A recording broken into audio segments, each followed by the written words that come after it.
The Choose Love movement offers no-cost solutions that keep our kids safe, providing them with the skills and tools they need to flourish.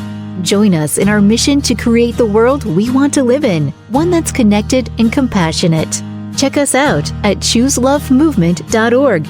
Together, we can choose love.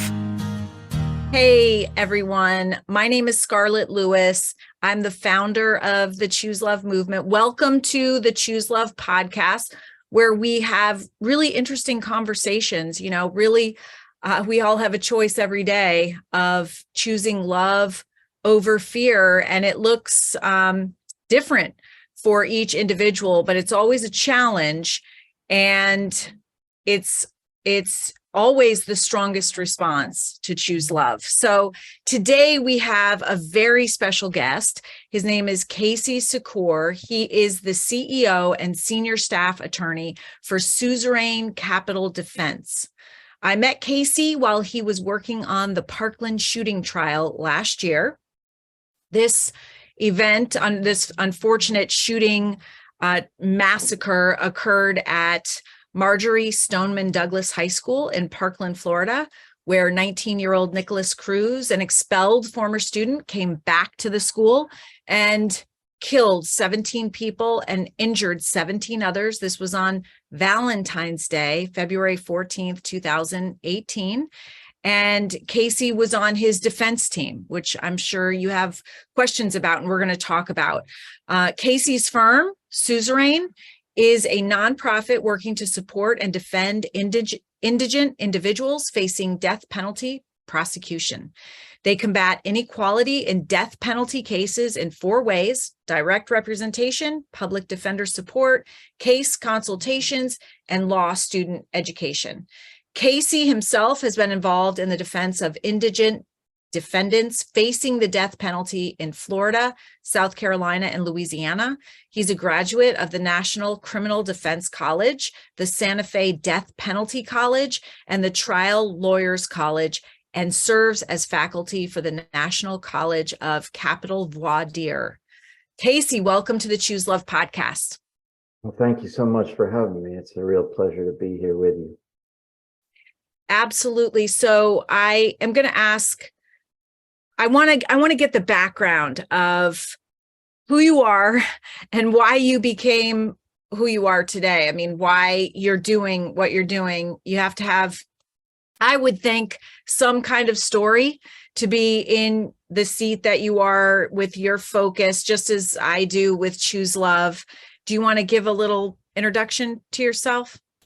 Yeah. In terms of how I got involved in the work that I do, I had graduated from college and was just living in South Carolina and doing various work without a whole lot of direction. And my mother was concerned. I think she was concerned about what my future held, and she wanted me to have some volunteer experience on my resume in the event that I was going to apply for some jobs going forward. And so she encouraged me to get some volunteer experience at a public defender's office in South Carolina. And I'm sort of embarrassed to admit that at that time, I didn't even really know what a public defender's office was. But I took her advice and applied for an internship at the public defender's office in Charleston County, South Carolina. And the first thing that I was assigned to do was to help a lawyer who was representing a man charged with capital murder. And, I was just a college graduate, so I wasn't doing any real significant work on the case, but he allowed me to sort of be by his side throughout this entire trial. And it was a case where a man had robbed a pawn shop in Charleston, South Carolina, and then had shot the pawn shop owner. And the entire crime was on video, surveillance video from the pawn shop. So you could see this defendant in the shop, and you could see the moment when he shot the pawn shop owner. And I remember thinking to myself, I don't understand why there's a trial. I mean, there's a video of this man shooting this victim. when the defendant was eventually caught, he also confessed, and the confession was on, was audio and video recorded. And I was naive about the criminal justice system or about anything about the law. And so I went to this lawyer that I was working for, and I said, I'm just having a hard time understanding. Why are we having a trial? Tyrone clearly did this. Tyrone clearly confessed to this. And Tyrone's clearly willing to plead guilty. I just don't understand what's going on. And I'll never forget this moment. He looked at me and he said, the prosecutors won't let him plead guilty because they want to give him the death penalty. And I remember, like, my whole sense that we lived in a logical and rational world in the profession of law just came crashing down. The fact that a person would not be allowed to say, I did this, and accept a sentence of life without the possibility of parole because a publicly elected politician prosecutor wanted to give that person the death penalty instead struck me as profoundly wrong. And I was just really impressed by this lawyer. He was a very underpaid public defender, but he worked for this defendant as if the defendant was paying him millions of dollars, which of course he was not. He was paying him nothing. But he worked on it as if he was being paid really well. He worked on it as if it was the most important thing in his life. And I remember thinking to myself how impressed I was and how remarkable I thought it was that this man was so driven to defend this other human being. And he was not going to make good money. He was not going to be complimented. It was not going to be something that was going to elevate his career. He was simply doing it because it was the right thing to do. And I felt really strongly at that moment that I wanted to be a part of something like that. I had always in my life sort of had a sense that underdogs in various situations needed people to stand up for them. So there were a lot of times when I was young, growing up, when I got into altercations at school, but it was always because I saw somebody that I thought was being marginalized or picked on or ostracized. And for whatever reason, I felt the need to interject myself in those situations. So most of the altercations I got in the school as a child were those types of situations where I thought somebody was bullying another person. And that is not at all to say that I was by any means a good child all the time. I definitely did my share of bullying, and I'm ashamed of that. But there was a moment in my life when something shifted in my mind. And I felt like that role of trying to protect people or defend people from other people was something that felt like an innate part of my personality. And so I think that that's probably the reason why I wound up doing what I do now. That's a beautiful story. And I know that some people are still questioning, well, if the man killed somebody, shouldn't he be put to death? Is he more likely to kill somebody else? And that just leads me into the trial for Nicholas Cruz, where those parents were seeking the death penalty, as well as the prosecutor. And you were on the defense team. And I know a lot of people around the world describe Nicholas Cruz as a monster, as someone that's evil, and certainly deserving of death because he killed viciously 17 high school students and wounded 17 others. And there's that saying, an eye for an eye. Why why would we keep someone like Nicholas Cruz alive? What's the justification? And so you were on the defense. So what was your thought process there? Well, and you bring up a lot of really important aspects of the issue of capital punishment and punishment in general. And it's important for me to say that people who commit crimes of all sorts, but obviously especially murder, unequivocally need to be punished. And there's nothing about what I do that in any way attempts to excuse, justify, or defend what a person like Nicholas Cruz has done. Because what he did was despicable and unspeakable and unforgivable. And so nothing that I do is an attempt to somehow justify what somebody like he has done.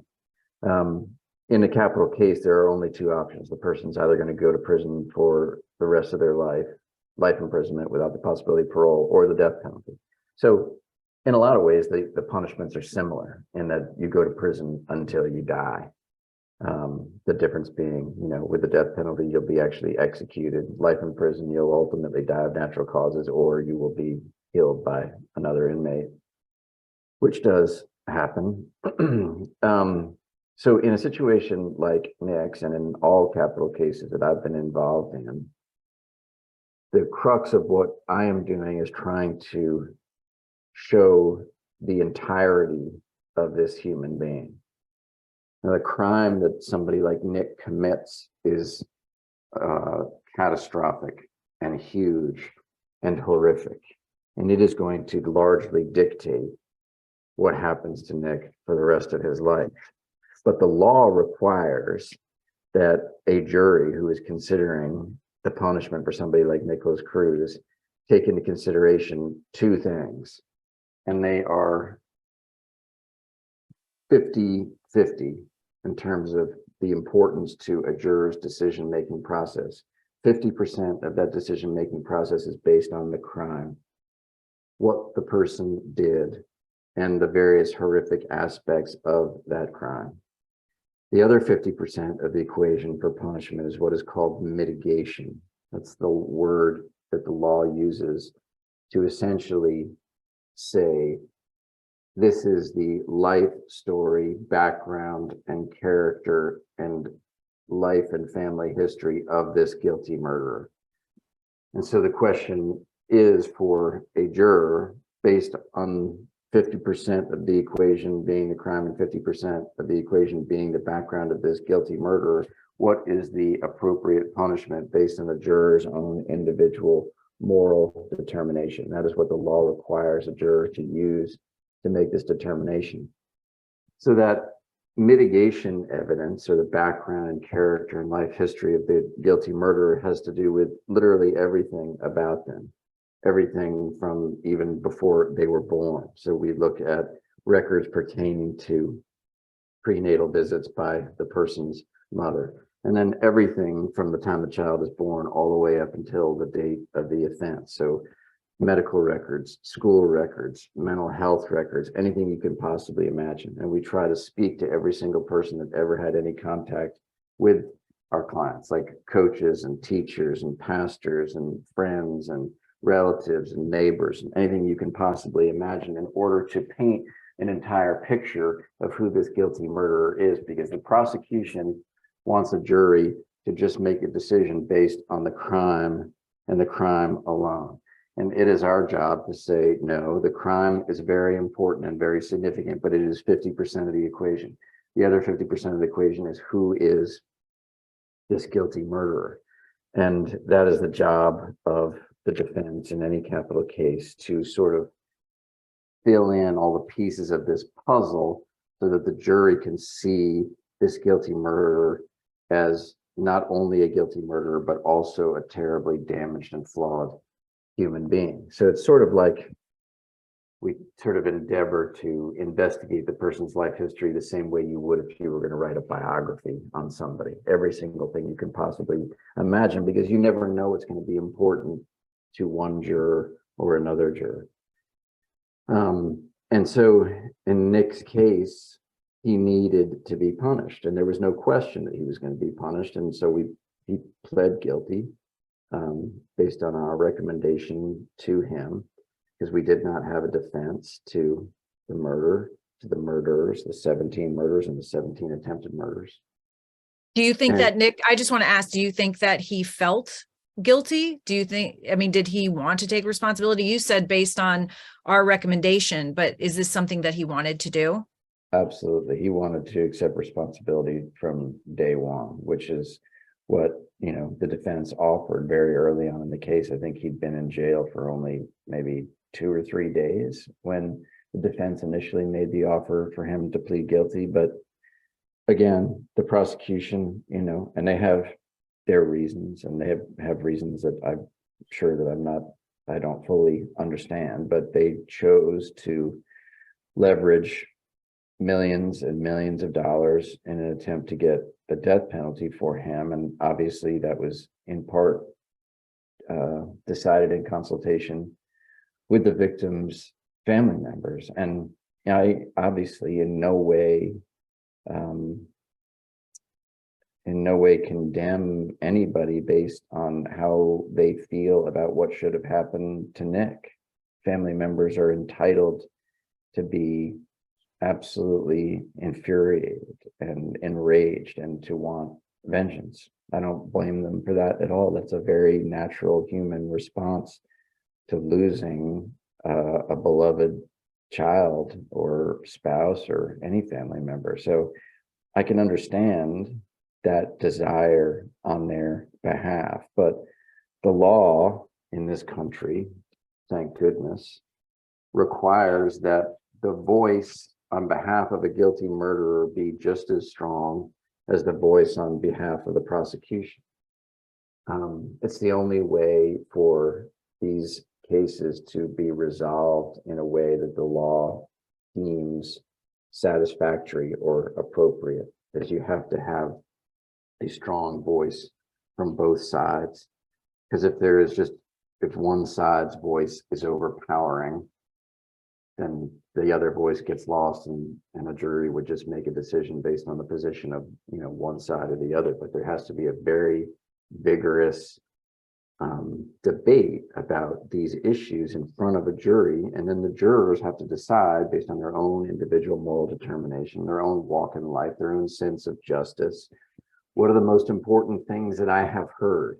And when it's time for me to make my punishment decision and I turn inward to my moral compass, what does it tell me is appropriate in this case, based on the facts and the evidence and the law? What is appropriate in this case? And one of the main things that we try to tell jurors, and I think particularly was relevant in Nick's case, is that the outcome or the punishment decision in a case like Nick's, I think, is more about us as society than it is about Nick. Because for somebody like Nick, in the situation that he was in, his life was over either way. He was going to go to death row or he was going to go to prison for the rest of his life. And so to me, what was significant about the outcome of his trial is it became sort of a question of, do we as a civilized society, do we condemn to death a person as damaged as Nicholas Cruz? And he was damaged, his brain was damaged in utero by his mother's drug and alcohol use. And so that damage to him was not his fault. What he did at Marjory Stoneman Douglas was 100% his fault. But it was not his fault that he was the person that he was on that day. And so I would like to think that we as a civilized society would not condemn to death a person who was brain damaged through no fault of their own. And I believe that there were jurors that ultimately agreed with that idea, or at least came to that decision on their own, which is frankly more important than what we say. So I know that the outcome of that trial is makes a lot of people very angry, and I can understand why. But I hope that people understand that if you are a person that wanted Nicholas Cruz to get the death penalty, that is a position that I completely respect. But even if you are a person that wanted him to get death, I hope that you will find some satisfaction in the fact that because he got life without the possibility of parole, you will never hear about him or his case ever again. There will be no appeals. Whereas if he'd been sentenced to death, there are automatic and required appeals to various courts. And a person sentenced to death will be on death row for anywhere from sort of 10 to 20 years. They'll be back in court on numerous occasions at both the state and the federal level. Most capital cases will make their way all the way up to the United States Supreme Court. And that can be additionally traumatizing for victims' families to have to come back to court again and again, year after year, and listen to the same horrifying evidence that they had to hear at trial. Whereas now that Nick got life without parole, his case is over and he will never be back. And I hope that people that were frustrated by the outcome of his trial can find some solace in knowing that they will never have to hear about or see him or read about him ever again. Yeah, my first thought was financial, actually. How much I was thinking, and I think most other people think, that putting somebody to death is less expensive than keeping them alive. Yeah, and logic would tell you that killing somebody is cheaper than putting them in prison for life. And unfortunately, the truth is the exact opposite. Prisons spend an extraordinarily small amount of money on an inmate per day. And so in the United States, based on the average age that a person gets sentenced to life without parole and the average age that a person dies in prison, because at least in the southern United States, people start dying of natural causes in their late 50s because prison is so stressful. And so if you put a person in prison for life based on those average ages of time they go to prison and time they die, the approximate dollar value for their life in prison is $650,000 total, not per year, total, from the time they go to prison till the time they die, $650,000 of taxpayer money. By the time an inmate who gets sentenced to death is actually strapped to the gurney and executed, it costs taxpayers between $2 and $10 million. And I'm sure people are asking themselves, how is that possible? And the simple answer is that the court system is very expensive. And a person who gets sentenced to death has automatic appeals, and they are assigned new lawyers at every stage of the appellate process through the state and federal courts all the way to the United States Supreme Court. So their lawyers get paid by the hour.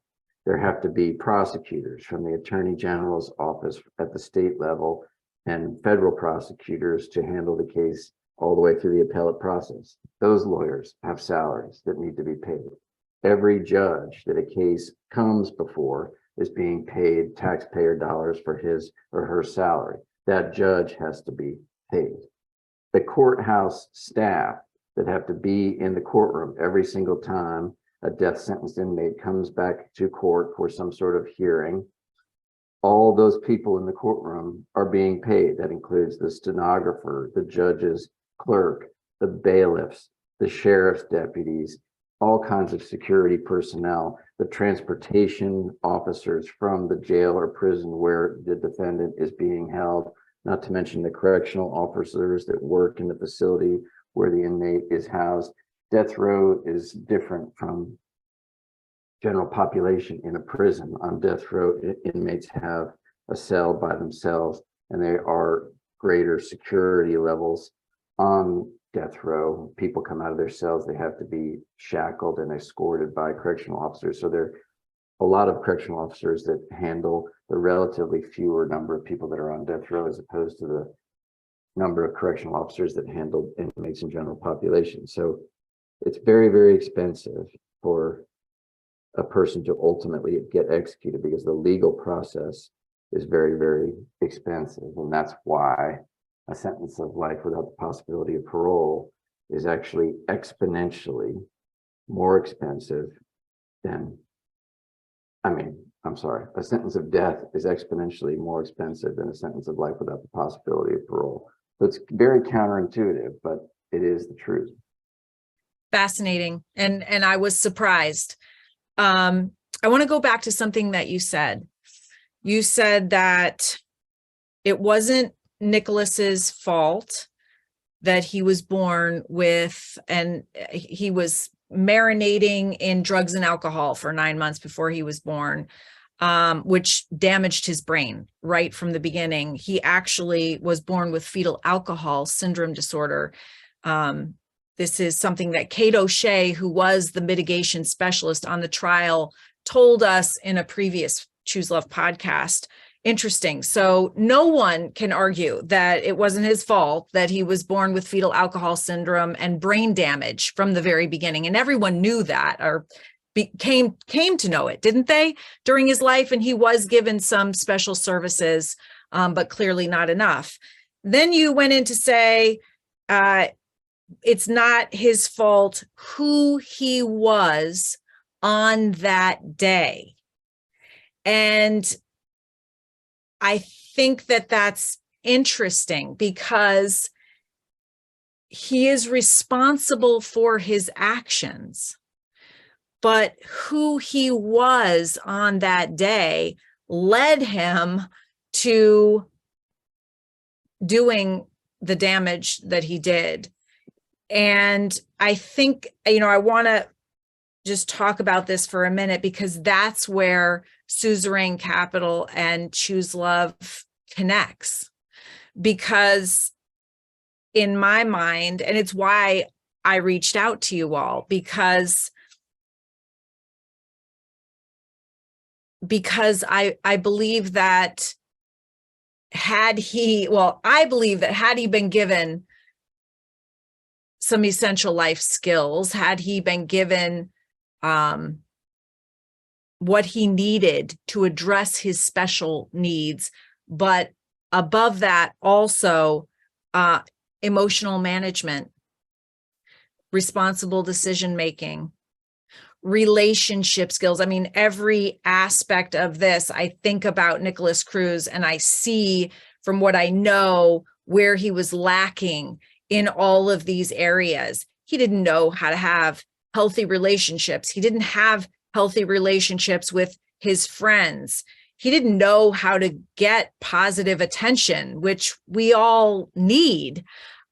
He didn't know how to manage his emotions. And he certainly wasn't in an environment at home where there was emotional management or self-regulation being modeled for him. He obviously wasn't making good choices. And these are all essential life skills that he could have been taught, but he wasn't. So he grew up without this ability or even awareness that he had a choice.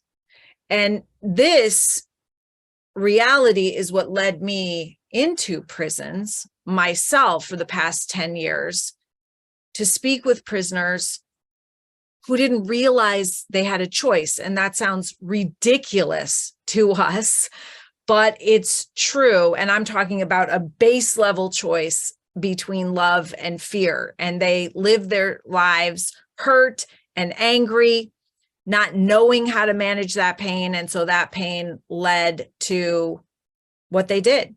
And when I tell them they had a choice, it's like one of my favorite things to do is sit in front of a group and be talking about our personal power that we have as humans to be able to choose love for ourselves. And the light, it's almost like a light goes on in their minds. And it's a beautiful thing. I know that Nicholas Cruz didn't have that capability. So in effect, you say it's not his fault who he was on that day is true. That makes it true. Yeah. One of the things that drew me so much to the Choose Love curriculum that you've created was that when I first started reading about it online and read your books, I was so struck by how my clients who've been facing the death penalty, how their lives have been devoid of all the things that you've identified as being so important in the life of a child. And there was so much similarity between what you teach about what is important in life and what I have seen lacking in my clients' lives. It struck me. I couldn't believe that you had come up with the curriculum that you come up with without being involved in capital defense, because capital defense is so much about trying to identify what was lacking in a person's life, how it was that a person can be born an angelic little child and then end up murdering people. How does that process happen, right? Because I think you and I agree very profoundly that there are no such thing as people that are just born evil monsters, that people do evil and monstrous things, but they are not born with a propensity to do that. They might be born damaged like Nick was, but they're not people that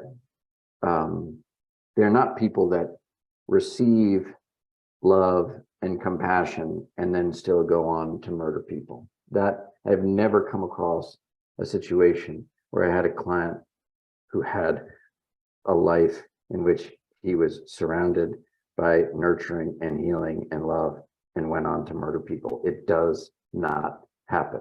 These acts are committed by people who are lacking and in most cases have never experienced any form of nurturing and healing and love in their entire life. There's a really famous book by a doctor named Dr. Judith Herman, and it's sort of one of the premier treatises on psychological trauma.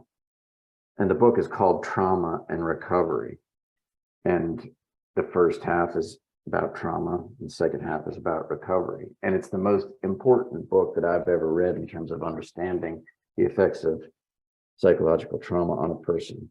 But it's interesting, I've never read the second half of the book. I've never read the second half entitled Recovery because it was never relevant to any of my clients.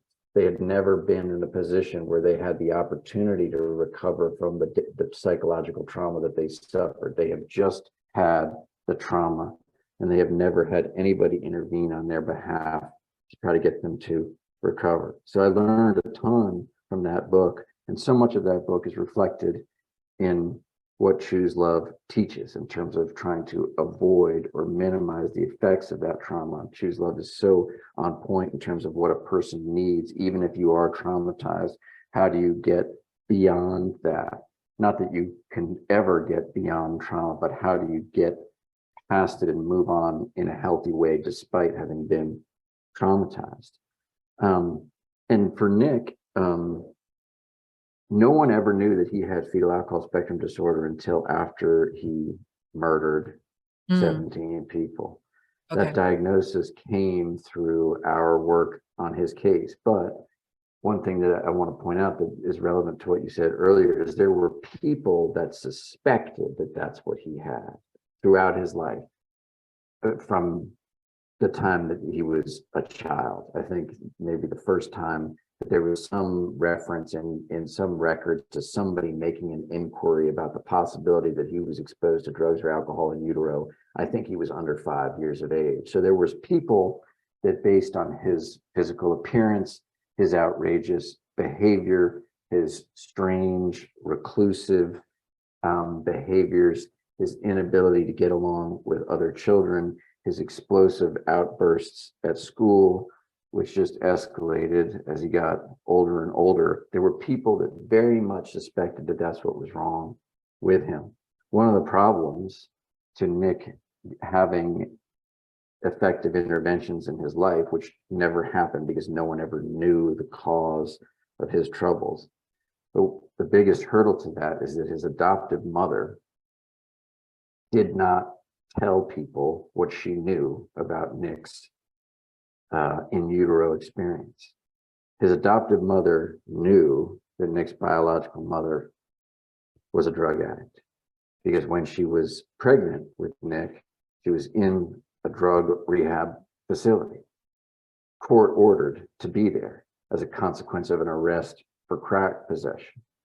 So his adoptive parents, who I don't mean to disparage, because I believe that adoption is probably the most benevolent act that a human being can engage in. And I know that his adoptive parents wanted to love him and wanted him to have a good life. But like so many people who have children or adopted children who are exposed to drugs and alcohol in utero, they very much want to believe that it did not affect their child. They want to believe, as I think all parents do, that their child is going to be okay. And they would like to, in some ways, bury their head in the sand and pretend that information that they know about what may have happened to their child in utero is somehow not real. And I can understand that. I think we as human beings do that a lot, but it is so dangerous and harmful to a child who has been damaged in utero to not get that child the specific interventions that are required for a person with fetal alcohol spectrum disorder, because there are no interventions that are appropriate for it other than the ones that are specifically tailored for it. And what happens to a lot of children with fetal alcohol spectrum disorder is that they are misdiagnosed with some other condition, because fetal alcohol spectrum disorder manifests in ways that are similar to other conditions. And so they end up getting treatment for things that they do not have. And it does not mean that the intervention is not well-intentioned. They are.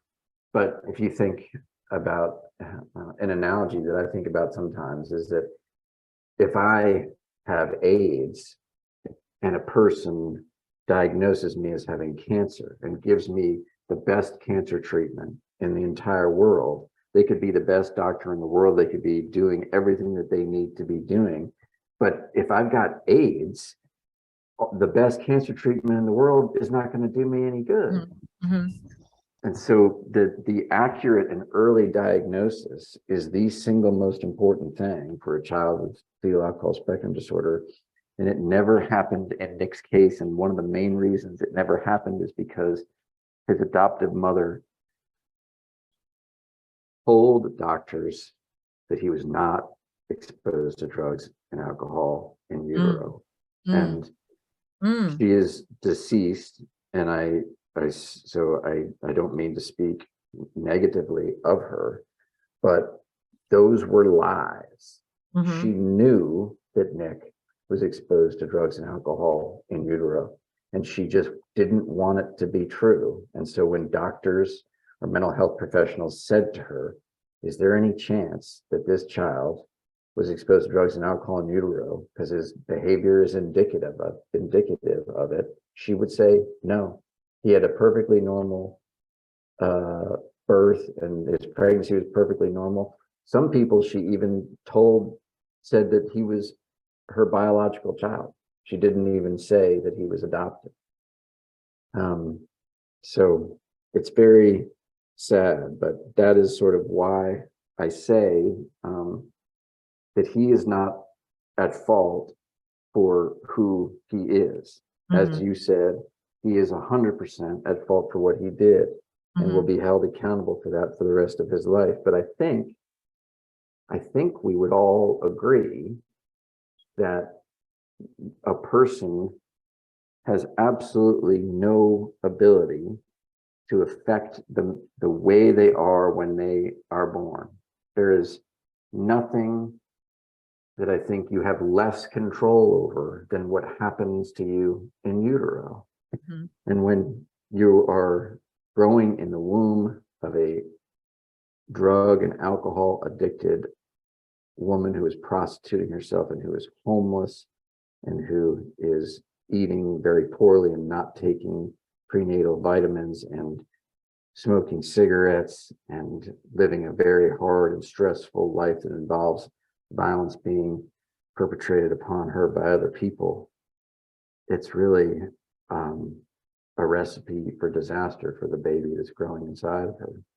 Even without the drugs and alcohol, just that anxiety and stress negatively impacts a baby's forming brain. And then you add the drugs and alcohol, and that is devastation. And it definitely was in Nicholas's case, not only for him, but for so many others. And another thing that you said that you were thinking about, which is the same line of thinking that I had after Adam Lanza murdered Jesse in his first grade classroom. I was thinking, what was lacking in his life? I know he wasn't born. This is Adam Lanza, who went to the same school, grew up in the same town. I know that he was not born a mass murderer. So how was he cultivated over the course of his life into what he became? How does that process happen? And what can we do about that? How can we proactively prevent that? Now it is a common occurrence in America. We know that we all have it in the back of our minds that there's going to be another school shooting. Nobody's going to argue that that's listening. We just don't know when and where and how many. And plus, now we have shootings all over the place. And, we focus on the problem. But what we really need to do is look at the root cause so that we can reduce and prevent the suffering that leads to those tragedies.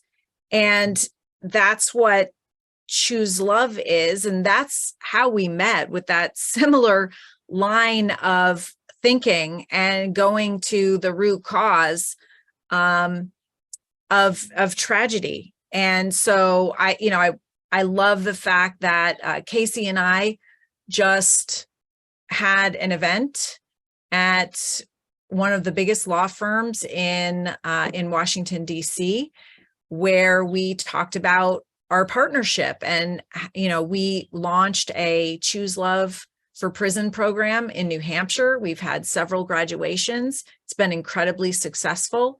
And so shortly, we're going to be working together to spread this into other prisons and to help that population that is there because of pain and suffering and lack of, as you say, nurturing, healing love, but in addition to love, the skills and tools to be able to even, the possibility of taking that trauma and pain and learning from it, growing through it, and even being strengthened by it. This is post-traumatic growth. This is what the Choose Love movement teaches kids, in essence, that pain is there for a reason. We're all going to feel it at some point in our lives, physically, mentally, and emotionally. And if we have skills and tools, we can grow through it. And that's post-traumatic growth.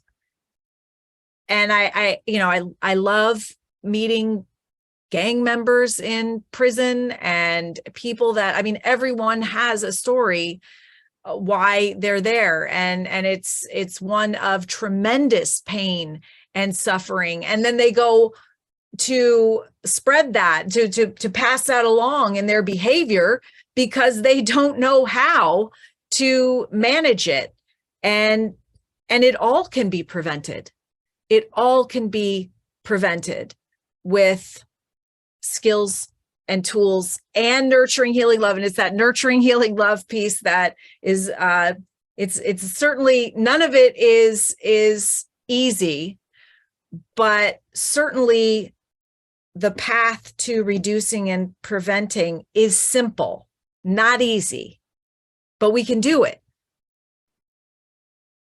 Absolutely. It is very simple, and it's been made so much more simple by the Choose Love curriculum. And that's one of the things that I love about the Choose Love curriculum and why I'm so drawn to what you're doing, because it provides such a concrete template for everybody to use in terms of improving their own lives and their own social and emotional well-being, in addition to the social and emotional well-being of people around them. And these shootings are so preventable, as you say. One of the teenagers that Nick murdered, her father wrote a book about the shootings at Marjory Stoneman Douglas High School, and he several times in his book talked about how preventable this was, and how Nick had just been this screaming red flag his entire life, and so many people had identified him as very troubled and somebody who could potentially hurt himself and or other people, which obviously ended up being true. And I think that had he been raised, or had he grown up, or had he gone to school in a community that had embraced the Choose Love philosophy and Choose Love curriculum, I don't think that this would have happened. And it's because Choose Love does not restrict itself, or its reach is not restricted just to people who can understand and grasp the curriculum. Obviously, that's a big part of what Choose Love does, is teach people how to improve their lives through social and emotional learning. But there are people like Nicholas Cruz and like Adam Lanza who are damaged, and who, had they been exposed to the Choose Love curriculum, may not have been able to process it and use it in the same way as an undamaged person may have. But what's so powerful to me about Choose Love is that it teaches us, those of us who are capable of understanding the curriculum and the message and employing it in our own lives, it teaches us to identify people who may not have had the ability to grasp it, and to view them in a different light, and to see them rather than somebody who's just a jerk or a pain in the ass or a loudmouth or a bully, is to switch our lens and say to ourselves, maybe this person is hurt. Maybe this person is suffering.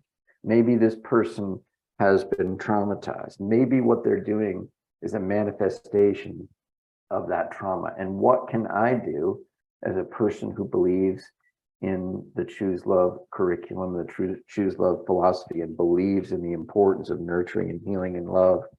What can I do to bring that person into the fold, to make them feel less ostracized, to make them feel less stigmatized, to let them know that there are people who care about them just based on the fact that they are a human being? And to me, that's what's so incredibly important and powerful about Choose Love, is that we shift our opinions of other people. And as you say, we get curious. We, instead of just being angry or being disgusted or frustrated by another person, we get curious and we say, I wonder why. Because, if you see a person who is happy, or you run into a friend and they're in a really good mood, you assume that's because things are going well. And if you run into a friend who seems upset or distraught or depressed, you assume that's because things are not going well, right? And it's not rocket science, as you point out, but it is, you have to make a concerted effort to change the way that you view other people. And I do it so much more now, having met you and become friends with you. I think about you all the time when I am confronted with a situation where somebody is frustrating me or making me angry. And when we were in DC, I went to the night before, I went to Whole Foods, and I was waiting in the self-checkout line. It was a really long line, and there was some guy up there that was taking a really long time doing the self-checkout. And you're hungry, you want to get back to your hotel room, and there's this long line, and there's this guy that clearly seems to be oblivious to the fact that there are other people waiting in line. And I was getting frustrated, and I was like seething and looking at him and just feeling all those negative feelings. And then I thought about you, and I said, what would Scarlett tell me to do in this situation? And I knew that you would tell me to get curious, to try to observe him in a non-judgmental way. And I started doing that. I just stood there and I watched him, and I noticed that he was really struggling with every single item that he was trying to scan and bag, and that he would put something on the scale, and then he would sort of adjust it, and then he would adjust it again, and then he would take it and put it in the bag, and he would hold the bag open. It took him a really long time to put something in the bag, and then he would take it out and reposition it. And all of a sudden it dawned on me, I'm not a mental health professional, but all of a sudden it dawned on me, like, he seemed like he had some sort of issue, like obsessive compulsive disorder, that he needed things to be a very certain way for him to feel okay or safe in that moment. And I know enough about obsessive compulsive disorder that it's a very unpleasant way to go through life. And so I viewed him from that perspective of compassion and understanding and curiosity. And it didn't affect him, right? I mean, he didn't know that I was doing that, but it changed how I felt. Instead of feeling angry and aggressive towards him, I felt sorrow and compassion and understanding. And so it made me feel better, and it made me view him in a light that was different. And I was thinking to myself, if somebody else in that line had, sort of yelled at him, hey man, there's a lot of people, well, you got to hurry up. I would have been in the position where I would have been able to turn and been like, look, I know you're frustrated. I am too, but I've been looking at him and watching him. There's clearly, an issue that he's dealing with. And so that did not happen. But I was thinking to myself, had that happened, that would have been the type of thing that might have made that individual feel less ostracized and less stigmatized and less angry, and Yes. all those things. Yes. That's such a beautiful story. And we've all been there. I joked the other morning, I walked downstairs and the dogs had accidents all over in the laundry room. And I was and they'd been in there too long. It wasn't even really their fault. And I got mad, or, whatever the situation is. I mean, we're all, that's such a relatable story. And the fact of the matter is, if we pause and get curious about, what is really going on, and we call it thoughtfully respond with love, compassion, kindness, no longer are we victims of that person or situation, but we bring our locus of control back inside of ourselves. We are in control, and it feels better. Love feels good. Anger, hatred, resentment feels bad. And it is it's such an easy way to feel good, and then to spread that out through the ripple effect, as you said, if you were able to turn around and change the way that other people looked at that. And really, that's what we're trying to do, Casey, is thoughtfully respond to situations that we're seeing in the media, and hopefully not impacting anyone who's listening, but certainly having impacted myself, being able to thoughtfully respond with love and understanding and curiosity and compassion in order to address the cause so that we can reduce and prevent the suffering that leads to what's happening in our world. And it's not just violence, it is substance abuse, it's mental illness as well. I mean, even that OCD person that you were talking about, I mean, that's generally caused by trauma and pain. And that's a way of people getting control of their lives. Well, there's a different way to get control, and that is to learn how to manage your thoughts that impact how you feel, that then show up in your behaviors and how you are in relationships. So I'm just so thrilled that we're working together on this, Casey. You're going to continue to defend in capital cases, and we're going to continue to work in schools, but we're actually bridging the gap in from kids to where they might end up if they don't have nurturing, healing love, plus the essential life skills to be able to manage the pain that turns into anger, that turns into hatred, that leads to the things that we were just discussing. And I'm really excited. I appreciate you so much, the person that you are, our partnership, our friendship as well. And this won't be the last time that the audience hears from you. We're going to be doing a lot of work going forward, and I really look forward to that. Getting to know you and having the opportunity to contribute to Choose Love, and just our collaboration is really one of the greatest privileges of my life and my career. And I'm so grateful for you and for having met you and for all that I have learned from you. And I really believe that what you have created is the only way that we will ever be able to curb this epidemic of violence that we have in this country. So I'm committed to doing everything I can with you to minimize it through these concepts of nurturing and healing and love that Jesse left for you and that you brought to the world. So thank you so much for that. Thank you, Casey, so much. Thank you for choosing love.